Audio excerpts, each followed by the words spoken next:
So hello what's up, कैसे हैं आप सब। स्वागत है आप सबका आज के इस रिवीजन सेशन में जहां हम रिवाइज करेंगे सेकंड शेड्यूल। अब सेकंड शेड्यूल क्या है ना, बच्चू सा है, छोटू सा है, मरियल सा है, कुछ है ही नहीं इसमें। फर्स्ट शेड्यूल करने के बाद तो ऐसा लगता है अरे क्या है यार, अभी कर देते हैं। ठीक है, तो इसमें क्या है सर, मजे की बात है, इसमें तीन ही पार्ट्स है, पार्ट 1, पार्ट 2, पार्ट 3। पार्ट 1 बात करता है professional misconduct in relation to a CA in practice. ये कहता है CA in practice shall be deemed to be guilty of professional misconduct under clause 1। 1 मतलब एक नंबर कॉन्फिडेंशियलिटी। अगर उसने डिस्क्लोज कर दी इंफॉर्मेशन जो उसके क्लाइंट ने दी है to any person, then he will be guilty except his client. खुद उसके क्लाइंट को ही दे रहा है वो इन्फॉर्मेशन तो चलेगा, या फिर without the consent of his client और without requirement of the law for the time being in force. फिर हमने ये कुछ एक्सेप्शन पढ़ी थी, इनको आपने रीड करना है। इसके अंदर आप दे सकते हो, जैसे कि exchange control authority, stock exchange को कोई इन्फॉर्मेशन दे रहे हो जो क्लाइंट ने खुद का है, दे सकते हो तो दे दो। 143.12 की फ्रॉड रिपोर्टिंग कर रहे हो तो दे सकते हो। प्लस अगर there is a legal compulsion, आप कोर्ट के अंदर खड़े हो और आपसे कुछ पूछा जा रहा है तो आप दे सकते हो।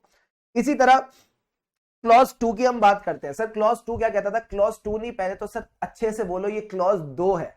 2 का क्या मतलब था? कोई भी report on examination of financial statement दो, उससे पहले प्लीज चेक तो कर दो। मैंने कहा चेक तो कर दो, मतलब CA in practice shall be deemed to be guilty of professional misconduct if he certifies और सबमिट्स। मेन चीज पता है क्या होती है ना, पहला वर्ड याद रहना चाहिए। अगर ये पहला वर्ड याद आ जाता है पूरा क्लॉज याद आ जाता है, तो ठीक है, प्रैक्टिस से हो जाएगा, चिंता मत करना। सर्टिफाइज और submit in his name, in the firm name, क्या? Report on examination of financial statement, जिसको हम प्यार से बोलते थे रोफस। सर ये रोफस क्या? मैंने कहा मुझे नहीं पता, नाम ऐसे याद रख लेते हैं। Report on examination of financial statements unless such examination has been done by him, his partner or any of his employee or any other CA in practice। ये प्रैक्टिस वाला वर्ड याद रखेंगे, ठीक है सर। फिर आते हैं सर क्लॉज 3, गोलमाल 3, ईओ ई, यानी a CA in practice shall be deemed to be guilty of professional misconduct if he permits. अब ये 3 में वर्ड याद रखना, परमिट्स। पहले में क्या था? सब सर्टिफाइज और सबमिट्स, इसमें आता है परमिट्स। तो certifies, submits, permits, come on, certifies, submits, permits. Permits his name और the name of his firm to be associated with the report on examination of earnings. These earnings, estimate of earnings, estimate है मतलब earning future में होंगी। These are contingent upon the future transaction in a manner that public को ऐसा लगता है he vouches for the accuracy of forecast. But आप दे सकते हो सर, हमको पता है, बस 3 चीजें लिखनी जरूरी है। बस का क्या मतलब था? Basis of forecast, assumptions and source of information, that's it, as long as you don't vouch for the accuracy of forecast. फिर हमने पढ़ा क्लॉज 4। 4 क्या था? 2 स्क्वायर। पहला 2 आया 20% वाले सब्सटेंशियल इंटरेस्ट से, दूसरा 2 आया कूलिंग पीरियड से। Cooling period for a director to become an auditor once he resigns from the company. ये कहते हैं कोई भी रिपोर्ट आप देते हो on the opinion on the financial statements, तो आप क्या हो जाओगे? गिल्टी, अगर आपका या आपके पार्टनर का या आपकी फर्म का सब्सटेंशियल इंटरेस्ट है। फिर आते हैं सर क्लॉज नंबर 5 और 6। 5 और 6 में मेन चीज आपको बस ये ध्यान रखनी है, दोनों में कॉमनैलिटी क्या है? पहले तो आप सीए हो और आप दोनों फाइनेंशियल स्टेटमेंट्स के साथ प्रोफेशनली एसोसिएटेड हो, एंड दोनों केसेस में ही आपको पता है गड़बड़ हुई है। 5 में क्या गड़बड़ हुई है? डिस्क्लोजर नहीं हुआ। 6 में क्या गड़बड़ हुई है? मटेरियल मिसस्टेटमेंट है। सो 5 के साथ जितने भी अब क्लॉजेस स्टार्ट होंगे वो किससे स्टार्ट होते हैं? फेल से, यानी fails to disclose a material fact. Second point, it was known to him, disclosure was necessary to make the financial statement not misleading, and the fourth point is he was associated in the professional capacity। उसके बाद sir हमने इसके regarding एक example भी पढ़ा था, EPF वाला, याद रखना।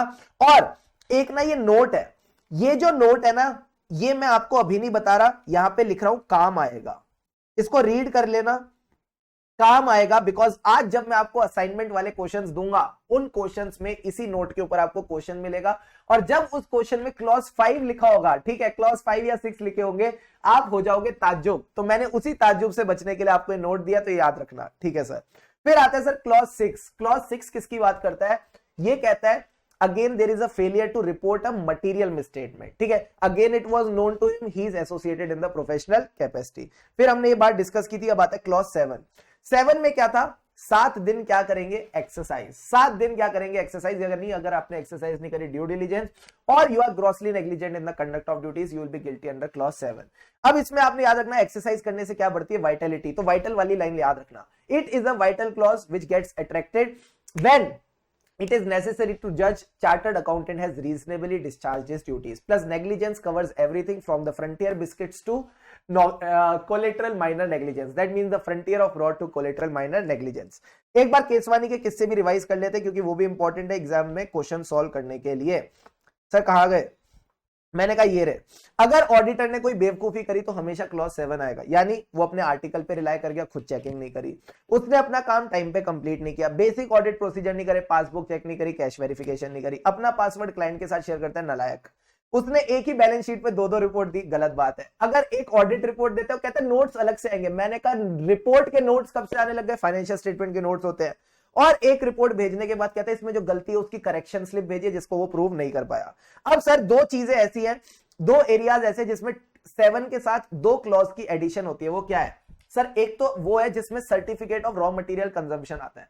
जब भी गलत सर्टिफिकेट होगा 7 आएगा, ये हमको पता है, बट अगर रॉ मटेरियल कंजम्पशन का सर्टिफिकेट है तो 2 भी लिख देंगे, भले ही आधे मन से लिखेंगे बट लिखेंगे ताकि नंबर पूरे मिल जाए। ठीक है, क्या बढ़िया बात है, आधे मन से लिखेंगे ताकि नंबर पूरे मिल जाए। मैंने कहा very good.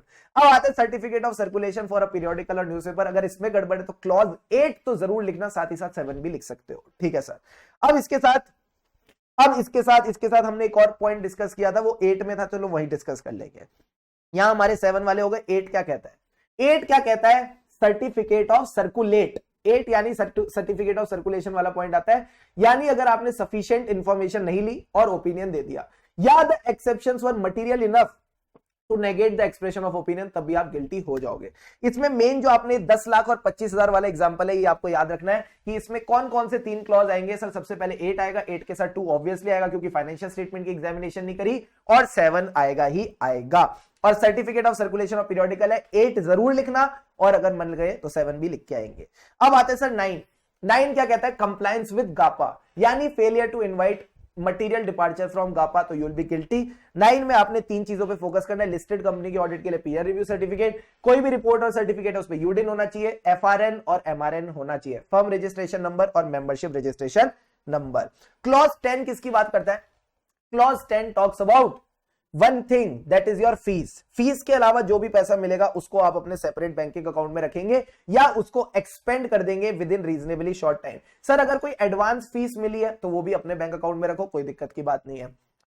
Got it sir. अगर कोई पैसा ट्रस्ट करके मिला है, ट्रस्ट लीटर क्या होता है? लिक्विडेटर, ट्रस्टी या एग्जीक्यूटर, तो भी वो आप सेपरेट बैंक अकाउंट में रख के चलेंगे। अब सर आते हैं पार्ट नंबर 2। पार्ट नंबर 2 का जो क्लॉज 1 है, it is important clause. If there is a contravention of PRG मतलब provisions of the act, that is the sections, regulations, जो भी हम regulations वगैरह पढ़ते हैं, या फिर कोई गाइडलाइन जो हम कल पढ़ेंगे काउंसिल जनरल गाइडलाइन, तो आप गिल्टी हो जाओगे क्लॉज नंबर 1 में। इसमें मेन झंझट कहां आता है? आर्टिकल्स के साथ। अगर आर्टिकल्स के साथ आप गलत काम कर रहे हो, उनको टाइम पे स्टाइपेंड नहीं देते, उनसे पैसे लेते हो, तो आप क्लॉज 1 में गिल्टी हो जाओगे। प्लस जो हम कल काउंसिल गाइडलाइंस वाली बातें पढ़ेंगे उसमें भी आप क्लॉज 1 में गिल्टी हो जाते हो। अब आते हैं clause number 2, it is same as clause number 1 of part number 1 of second schedule, जिसमें ये कहता है एम्प्लॉय को भी कॉन्फिडेंशियलिटी मेंटेन करनी है। देन आता है क्लॉज 3। हमेशा जब भी क्लॉज 3 आएगा वो फॉल्स इंफॉर्मेशन की बात करता है। इस बार फॉल्स इंफॉर्मेशन किसको दी? आईसीआई को। यानी if you include in any सिर्फ का क्या मतलब है? स्टेटमेंट, इंफॉर्मेशन, रिटर्न और फॉर्म। बोलो मेरे साथ, स्टेटमेंट, इंफॉर्मेशन, रिटर्न और फॉर्म। एक बार और, स्टेटमेंट, इंफॉर्मेशन, रिटर्न और फॉर्म। आपने कोई भी ऐसे पर्टिकुलर्स डाले जो फॉल्स है तो आप गिल्टी हो जाओगे। किसको? आईसीसी, इंस्टीट्यूट, उसका काउंसिल, उसकी कमेटियां। वापस इंस्टीट्यूट, उसका काउंसिल, उसकी कमेटियां। केसरिया तेरा।